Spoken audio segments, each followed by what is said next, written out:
नमस्कार। पूरी दुनिया में महिलाओं की राजनीति में भागीदारी की स्थिति क्या है, ये सवाल आपके मन में भी उठता होगा। तो दरअसल हाल ही में यूएन वुमेन और आईपीयू यानी कि इंटर पार्लियामेंट्री यूनियन के द्वारा एक रिपोर्ट जारी की गई और ये रिपोर्ट साफ तौर पर यह तस्वीर स्पष्ट करती है कि दुनिया की राजनीति में महिलाओं की भागीदारी अभी भी पुरुषों की तुलना में काफी कम है।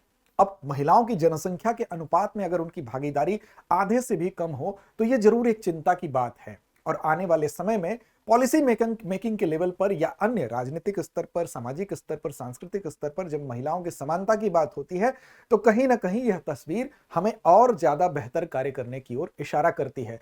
तो आइए देखते हैं कि यह रिपोर्ट क्या कहती है, वर्तमान में क्या स्थिति है अलग अलग सेगमेंट के माध्यम से। तो खबर यही है कि हाल ही में यह रिपोर्ट जो जारी की गई है यूएन वुमेन के द्वारा, इंटर पार्लियामेंट्री यूनियन आईपीयू के द्वारा जारी की गई है।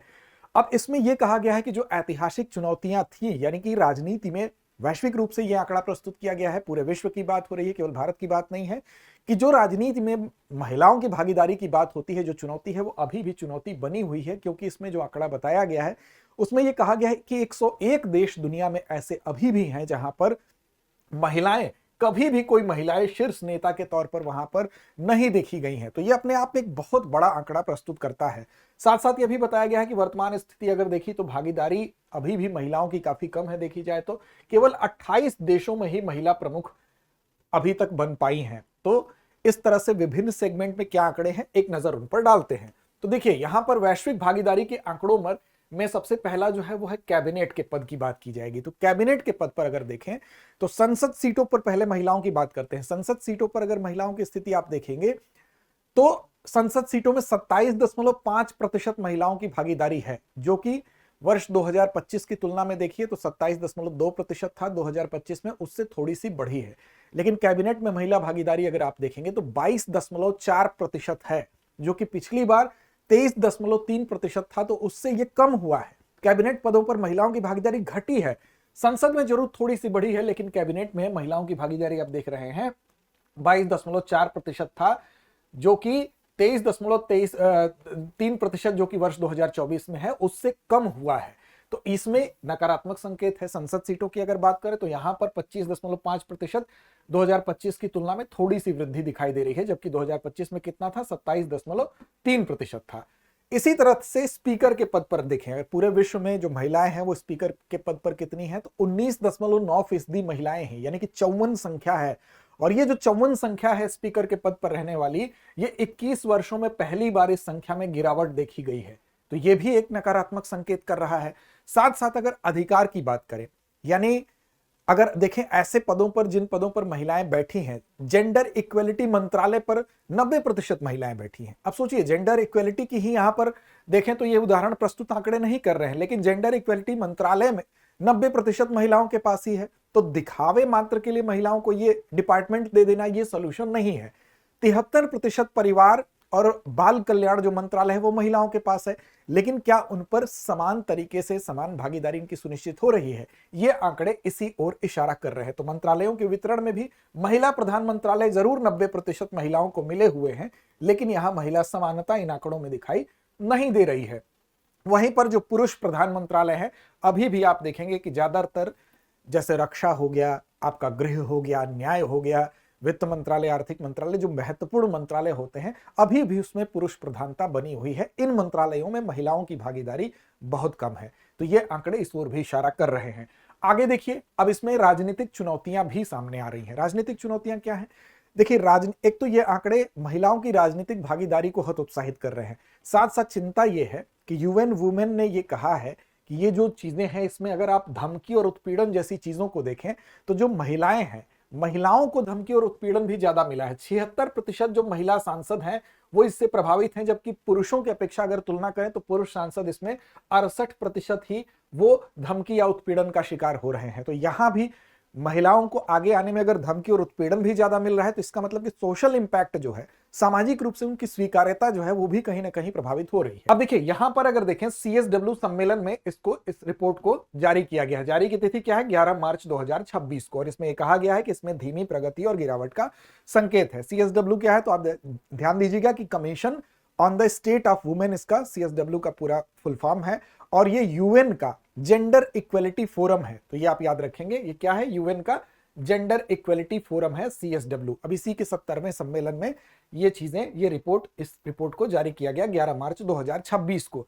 अब सवाल उठता है कि चिंताएं क्या है। तो यूएन वुमेन ये कहता है कि वैश्विक निर्णय निर्माण में, यानी कि पूरे विश्व में अगर कोई डिसीजन होता है उसमें महिलाओं की भागीदारी अगर समानता के लेवल पर होगी, जितनी उनकी जनसंख्या, अगर 50% महिलाएं हैं तो 50% राजनीतिक भागीदारी जब तक नहीं होगी तब तक वो निर्णय का निर्माण न्याय संगत नहीं होगा। यानी कि निर्णय निर्माण प्रभावित होगा, न्याय संगत नहीं होगा, तो कहीं ना कहीं उस पर पितृसत्तात्मक सोच रहेगी। महिलाओं की उतनी ज्यादा उनकी भागीदारी जब तक नहीं है तब तक न्याय संगत उसको नहीं कहा जा सकता है। आईपीयू ये कहता है कि जो राजनीतिक समानता है, पॉलिटिकल जो इनकी भागीदारी है, वो नैतिक आवश्यकता है। वो सिर्फ ऐसा नहीं है कि केवल राजनीतिक समानता होना चाहिए उनकी जनसंख्या होने की वजह से, बल्कि उसको कहता है कि नैतिक आवश्यकता है। आईपीयू ने साफ तौर पर यह कहा है, इंटर पार्लियामेंट्री यूनियन के द्वारा यह साफ तौर पर कहा गया है। साथ साथ बेहतर शासन के लिए यह जरूरी है कि महिलाओं की जो राजनीतिक भागीदारी है उसको बढ़ाया जाए। अब इसके सुधार के लिए सुझाव भी दिए गए हैं। सुधार के लिए सुझाव क्या दिया गया है? तो एक तो नेतृत्व में महिलाओं का बहिष्कार जो है ये चिंता है, वैश्विक निर्णय निर्माण पर नकारात्मक प्रभाव पड़ रहा है ये चिंता है, पूर्ण कानूनी समानता का अभाव है ये भी चिंता है। अब इससे राजनीतिक समानता का महत्व उजागर होता है कि ये नैतिक आवश्यकता बन जाती है। बेहतर शासन के लिए ये जरूरी हो जाता है कि महिलाओं की राजनीतिक भागीदारी को बढ़ाया जाए। सुझाव ये दिए गए हैं कि एक तो महिलाओं के लिए कोटा यानी कि रिजर्वेशन उसको सुसंगत किया जाए, यानी कि जहां पर आवश्यकता है सुधार के लिए, उचित महिला आरक्षण को अगर बढ़ाए जाने की जरूरत है तो वहां पर बढ़ाया जाए, समान भागीदारी सुनिश्चित करने के लिए। और साथ साथ जो संस्थागत सुधार है महिलाओं को लेकर, वो वर्क प्लेस से लेकर राजनीतिक भागीदारी तक सभी संस्थागत सुधारों को यहां पर लागू किए जाने की जरूरत है। अब इसके लिए ये सभी सुझाव जो है कहां पर दिए गए हैं? तो याद रखिएगा CSW 70 अर्थात उसके 70वें संस्करण में, यानी कि commission on the state of women, जो कि यूएन जेंडर इक्वलिटी फोरम है, उसी के 70वें उसका सम्मेलन था, उसमें ये जारी किए गए हैं। तो ये आंकड़े तस्वीर ये बयां कर रहे हैं कि महिलाओं की राजनीतिक भागीदारी पुरुषों की तुलना में अभी भी उतनी नहीं है जितनी की होनी चाहिए। अब इसमें यह भी कहा गया है कि किसी भी देश में पुरुषों और महिलाओं के बीच में पूर्ण कानूनी समानता की स्थिति नहीं देखी गई है, जो कि अपने आप में चिंता की बात है। तो सिर्फ भारत की ही बात नहीं है, पूरे वैश्विक संदर्भ में भी एक चिंता की बात है। चलिए आगे बढ़ते हैं आपके लिए एक महत्वपूर्ण सूचना के साथ कि अगर आप अपनी यूपीएससी की तैयारी करना चाहते हैं, आपके पास समय कम है लेकिन तैयारी बेहतर होनी है आपकी चाहिए, तो आपके लिए एक बेस्ट कोर्स हमारे पास है जिसका नाम है GS studio foundation live online course. इस कोर्स को बेस्ट इसलिए हम कह रहे हैं क्योंकि इस कोर्स में आपको 14 महीने में प्रीलिम्स से लेकर मेंस तक जीएस की आपकी संपूर्ण तैयारी होगी। पूरी तरह से सिलेबस के अकॉर्डिंग इसको डिजाइन किया गया है। साथ साथ इसमें 18 टेस्ट आपको देने को मिलते हैं। इसमें 2 साल के करंट अफेयर्स को कवर किया जाता है। इसमें उसके क्लास की आपको एक्सेस तो मिलती ही है, साथ साथ आपको इसके प्रिंटेड मटेरियल भी प्रदान किए जाते हैं। इस कोर्स के माध्यम की कोई दिक्कत नहीं है, हिंदी में भी है, इंग्लिश में भी उपलब्ध है और इंग्लिश में भी उपलब्ध है। इसके अलावा आपको ये कोर्स मिल रहा है 34,999, यानी कि पॉकेट फ्रेंडली भी है। इसमें भी आपको अगर अमिताभ कूपन कोड का इस्तेमाल करते हैं AMITABH तो आपको अतिरिक्त डिस्काउंट मिलेगा। तो इसके लिए आपको करना क्या है, डिस्क्रिप्शन में लिंक तो है, उसके माध्यम से भी आप जा सकते हैं डायरेक्ट, और साथ साथ आप दृष्टि लर्निंग ऐप को डाउनलोड कर लीजिए। वहां पर जीएस स्टूडियो फाउंडेशन कोर्स को सर्च करिए। वहां पर सर्च करने के बाद सारे फीचर्स इसके मिलेंगे आपको। वहां से इस कोर्स को परचेस करने का ऑप्शन मिलेगा, उस ऑप्शन पर आप अमिताभ कूपन कोड लगाइए, अतिरिक्त डिस्काउंट के साथ इस कोर्स का लाभ उठाइए। साथ साथ इन फ्यूचर अगर आप आते हैं ऑफलाइन बैच में एडमिशन लेने तो ये पूरी की पूरी फीस आपकी एडजस्ट कर दी जाती है, इसलिए ये कोर्स आपके लिए और बेनिफिशियल है। चलिए अब चलते हैं अभ्यास प्रश्न की तरफ। Commission on the state of women CSW किस संस्था से जुड़ा हुआ है? विश्व बैंक, IMF, संयुक्त राष्ट्र या WTO? तो इस प्रश्न का जवाब कमेंट बॉक्स में दीजिए। साथ साथ चैनल को सब्सक्राइब नहीं किया है तो कर लीजिए, और साथ साथ टेलीग्राम चैनल पर आप हमको फॉलो कर सकते हैं, दृष्टि IAS यूट्यूब के नाम से हम वहां उपलब्ध हैं। तो लड़ते रहिए, अपने लक्ष्य की ओर बढ़ते रहिए। अब एग्जाम की तैयारी को और बेहतर करने के लिए हमारे चैनल को लाइक, शेयर और सब्सक्राइब करना ना भूलें।